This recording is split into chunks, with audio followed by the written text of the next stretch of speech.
"We're handing all $150 billion to Charles," my father said, like he was announcing the weather. Then he looked straight at me. "You're disowned. Leave." My mother smiled her patronizing smile. My brother adjusted his custom suit cuffs. Tears are a biological stress response. I simply shut that autonomic function down. I rested my hand on the suede folder holding my encrypted drive. I could hear the air vent humming above us in the glass-walled Silicon Valley boardroom as I asked the one question nobody expected. "So, you sold the bio-pharma empire without securing the rights to my artificial DNA sequence?" My mother gave a little laugh. "We sold our business." Across the mahogany table, James, the buyer's representative, stopped writing. He slowly stood, closed the file in front of him, and looked directly at my father. That was the moment I realized they hadn't just betrayed me. They had miscalculated everything. Have you ever felt like the invisible one in your own family? Let me know your story down in the comments. I'd love to know who's part of our community. 3 weeks before the boardroom imploded, my father called me into his office. The air inside his executive suite always smelled of high-end cedar and sterile leather, a sharp contrast to the familiar chemical warmth of my laboratory. He slid a single, crisp sheet of paper across his massive mahogany desk. It was a severance agreement. He casually offered me $10 million to quietly resign, sign over the exclusive rights to my artificial DNA sequence, and disappear from the company history forever. He did not look at me like a daughter. He looked at me like a minor operational liability. Emotion is an unpredictable variable, so I isolated it entirely.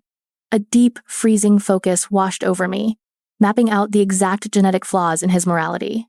This wasn't a family dispute anymore. It was a pathogen isolation protocol. I just stared at the insulting number printed on the page. $10 million in exchange for the molecular blueprint of a $150 billion empire. I did not negotiate. I simply slid the paper back across the desk, completely unsigned. I told him my life's work was not for sale, turned on my heel, and walked straight out of the building. That cold departure was my immediate retaliation. But to understand why I could walk away without a single tear, you have to look at the decade of invisible labor that preceded it. For 10 grueling years, I was the unseen architect of our bio-pharma empire. I spent the prime of my 20s locked inside a sterile laboratory, sacrificing my youth to single-handedly perfect and scale the artificial DNA sequence that ultimately revolutionized our entire industry. But whenever it came time for investor dinners, press conferences, or industry galas, my older brother Charles was the one paraded around in custom suits. He was crowned the visionary CEO, while I remained the ghost in the basement. People often ask how parents could be so deeply ruthless toward their own flesh and blood. The truth is much colder than simple hatred. My parents, Richard and Patricia, did not actively despise me. Instead, they had fallen into the trap of normalized cruelty. Over the years, they had sociologically normalized the act of viewing my genius not as a human trait, but merely as a natural resource for the family to mine. In their eyes, my intellect was a public utility. My sleepless nights were just the acceptable operating costs required to fund Charles's highly visible success. They genuinely believed that because I shared their bloodline, my intellectual property belonged to them by default.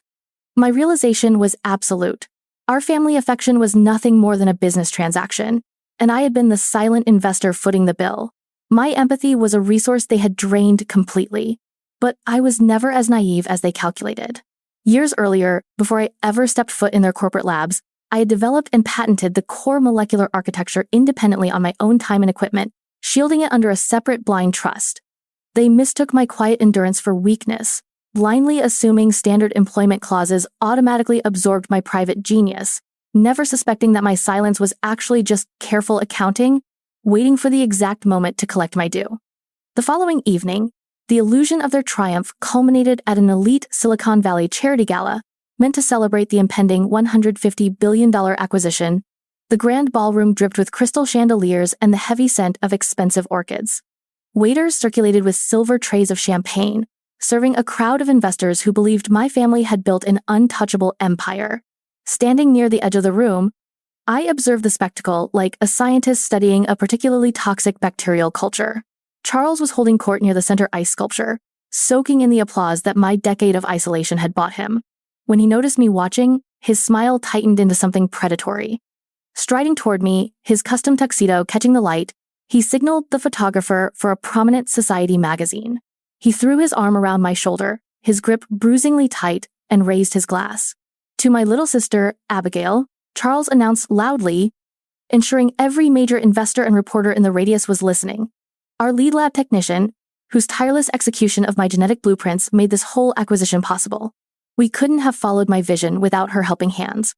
The condescension was absolute, engineered to publicly reduce my decade of architectural genius to the role of a glorified assembly line worker while cementing his narrative in the press.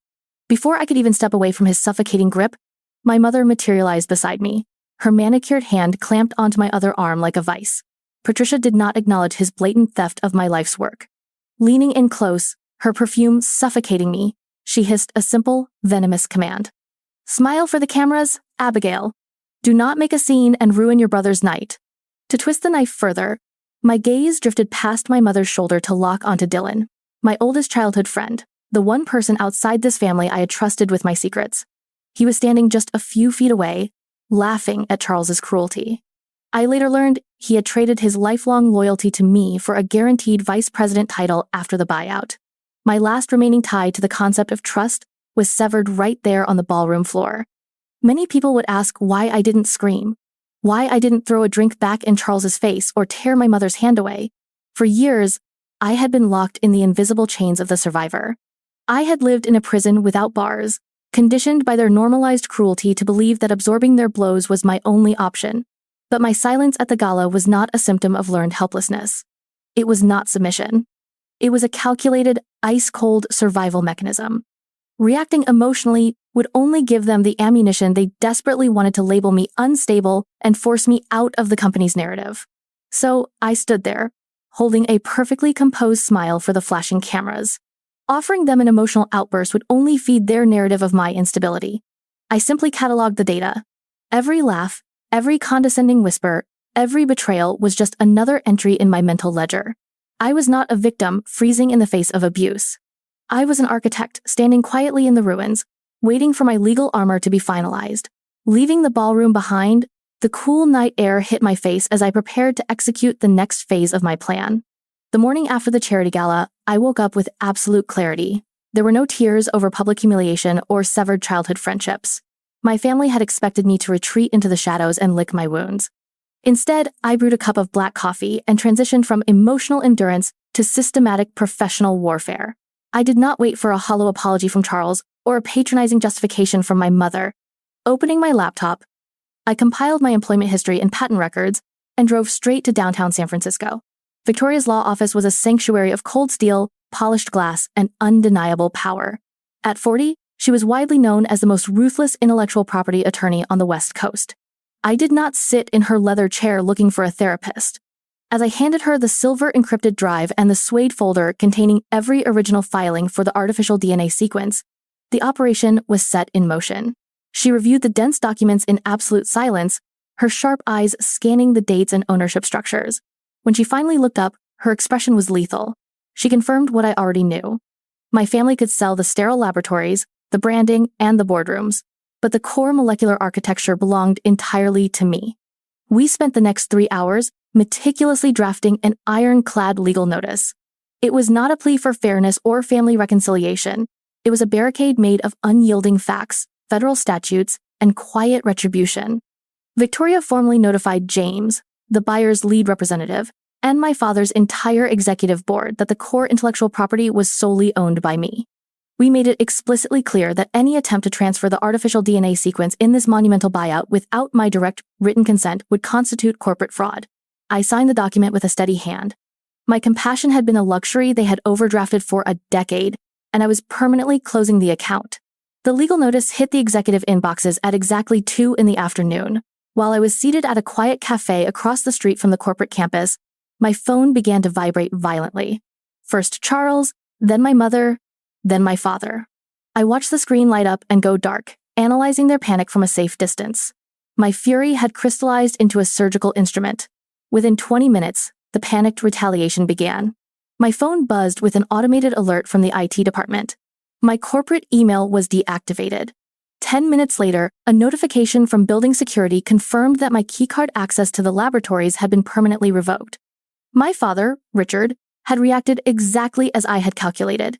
He thought locking me out of the building would strip me of my power, assuming that denying me physical access would somehow force my submission. He was operating on brute force, completely blind to the reality of the legal snare closing around him. Denied access alerts flooded my mobile screen, yet I felt no panic. A cold, methodical smile touched my lips.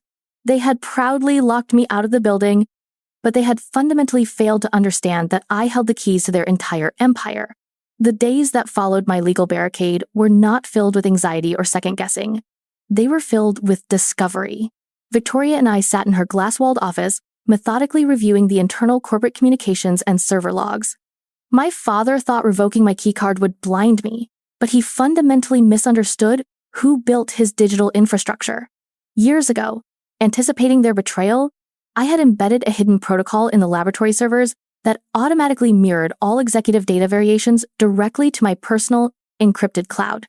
He locked the physical doors, but I already had all the digital skeletons. Initially, we were only looking for simple corporate fraud. We were tracking the emails Charles had sent to outside contractors, searching for the paper trail proving he was actively trying to reverse engineer my intellectual property. We quickly found the contractor invoices and the panicked messages my brother had sent when the buyout deadlines loomed. That was standard, predictable greed. But Victoria did not stop at the surface. She audited the raw clinical data Charles had been preparing for the buyer's due diligence team. That was the precise moment this conflict escalated from a corporate dispute into a severe criminal liability. Reviewing the encrypted files Victoria had pulled from an offshore server, the reality of the situation set in. Charles had realized weeks ago that he could not legally transfer my artificial DNA sequence. Desperate to maintain the illusion of complete ownership and desperate to secure the $150 billion acquisition, he had authorized a catastrophic shortcut. He had secretly commissioned an off-the-books clinical trial. To bypass my patents, he used a flawed, unstable, reverse-engineered replica of my formula to generate the necessary trial data for the buyers.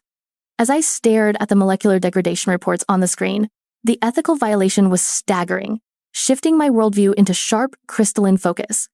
The artificial DNA sequence I had painstakingly developed over a decade was designed to safely rewrite damaged cellular structures with zero margin for error.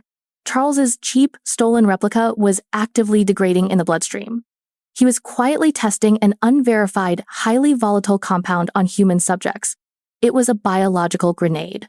Worse, he was actively fabricating the compliance reports to hide the adverse medical reactions from the federal regulators and the buyers.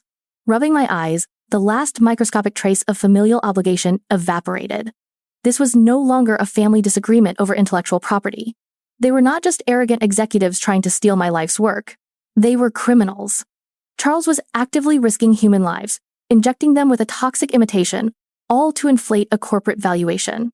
My father, with his obsessive need for control, had undoubtedly sanctioned the entire operation.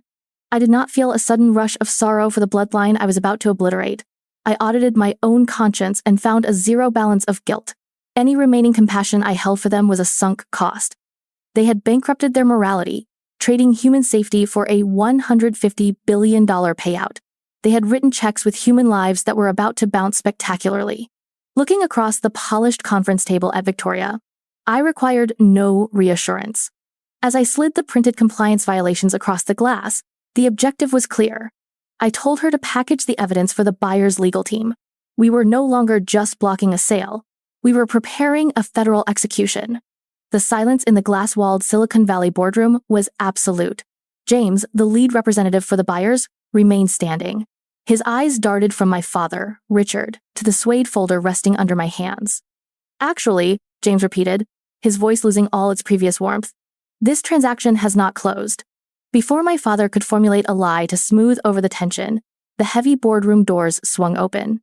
Victoria walked in, her heels clicking against the hardwood floor with the rhythm of a metronome. She did not introduce herself or apologize for the interruption. Approaching my side, she began dealing documents across the polished mahogany table like a blackjack dealer handing out losing cards. Abigail did nothing except decline to transfer intellectual property she solely owns, Victoria announced, her voice a weapon of pure precision. She placed the original patent filings and the trust documentation directly in front of James. The company had broad rights to use her artificial DNA sequence, but it never owned the core patents. The intellectual property assignment documents Charles provided for your due diligence were entirely forged. Without Abigail's actual written consent, you are buying a hollow shell and a massive fraud liability. My brother Charles shot out of his custom leather chair, his face flushing a violent crimson. This is ridiculous. She works for us. We own everything she developed. My posture remained perfectly still, observing him as one might observe a dying cell culture. My family had spent a decade treating my genius as a public utility, fully believing their bloodline gave them unlimited access to my mind.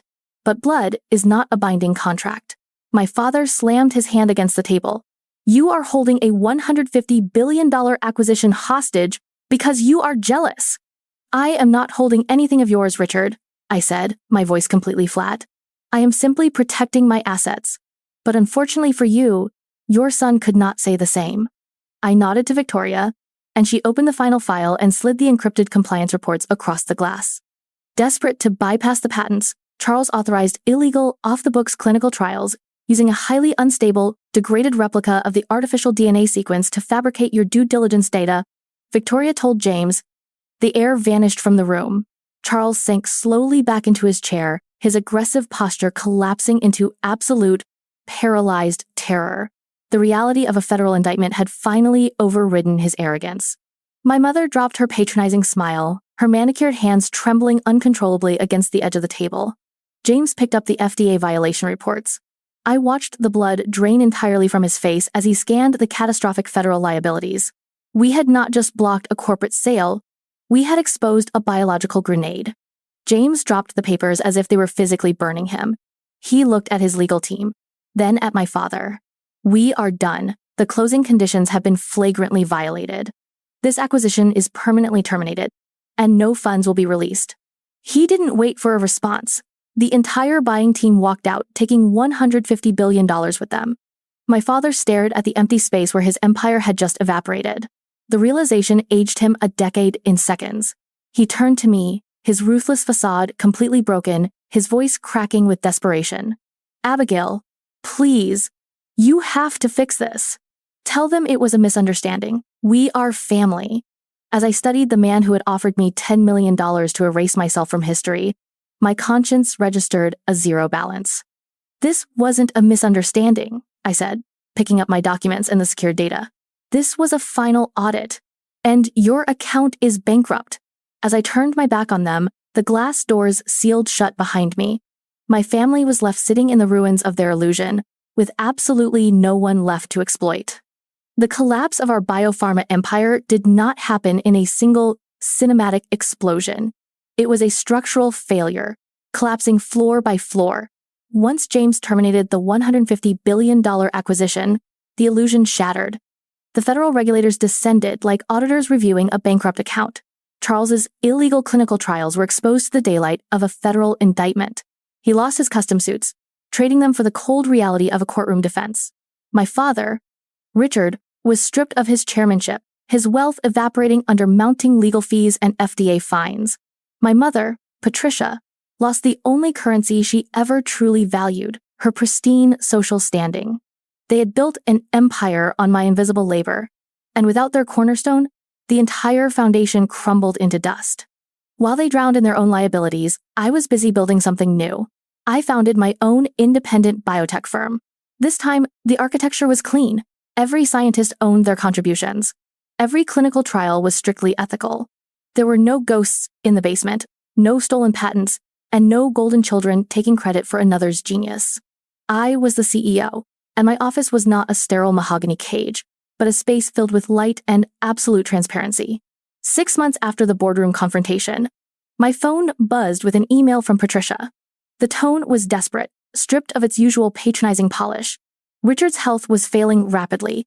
The stress of the federal investigations had triggered severe cardiac issues, and the Department of Justice had temporarily frozen all of their personal assets and irrevocable trusts pending the criminal fraud trial. Stripped of their premium concierge insurance and completely devoid of liquid cash, she was begging for a bailout, invoking the word family as if it were a coupon she could redeem at the register. From my desk, the message glared on the screen, but it provoked no rush of guilt.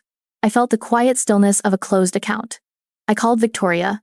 I instructed her to set up a blind proxy trust to pay the essential medical expenses directly to the hospital. I did not send them a single dollar of cash. And more importantly, I instructed Victoria to enforce an absolute, non-negotiable, no-contact boundary. They received medical care, but they did not receive me. I did not reopen the door. People often romanticize forgiveness, insisting that family loyalty means staying quiet and returning to the table, no matter how toxic the meal. But I had finally learned the truth. Letting go of your bloodline is not a failure of loyalty. It is an absolute necessity for self-preservation. Love does not give anyone the legal or moral right to claim ownership over your hard work, your sanity, or your peace. Sometimes, the strongest boundary you can draw, and the most profound justice you can achieve, is simply refusing to return to the place that broke you. True peace comes from absolute detachment, not a forced, theatrical family reconciliation. That evening, standing by the floor-to-ceiling windows of my new corner office, the city lights blurred into a peaceful panorama. The silver encrypted drive was locked away in a secure vault. I did not need to carry its heavy burden anymore. I had not destroyed my family. I had simply stopped giving them permission to sell me. I looked out at the glowing skyline, completely untouchable, entirely unburdened, and finally, free. If this story hit home, tell me in the comments. Share it with someone who needs the courage to walk away, and subscribe for more stories about taking your power back.